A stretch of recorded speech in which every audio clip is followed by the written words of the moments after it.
Putin panics update on the war of Russia and Ukraine on November 5. Yesterday, May 10, in one of the mission areas, an air defense unit of the 80th Airborne Brigade of the Airborne Forces of the Armed Forces of Ukraine shot down a Russian Mi-24 attack helicopter operated by Stinger manpads, when the Russian military was carrying out an airstrike on Lviv, the Service Press Service of the Air Assault Force of the Armed Forces of Ukraine posted on Telegram. Published video shows a Russian helicopter on fire. This is the 15th Russian helicopter shot down by units of Ukraine's airborne forces during Russia's large-scale invasion of Ukraine. The Russian air raid was beaten to pieces shortly thereafter, with many pieces of equipment destroyed such as enemy planes and cruise missiles.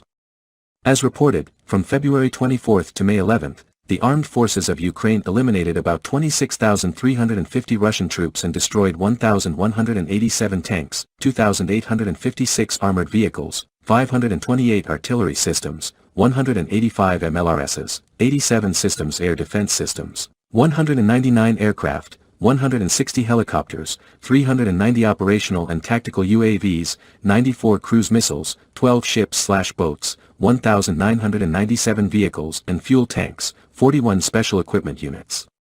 In the past day, the enemy suffered the greatest losses in the directions of Novopavlovsk, Kurakhove and Severodonetsk.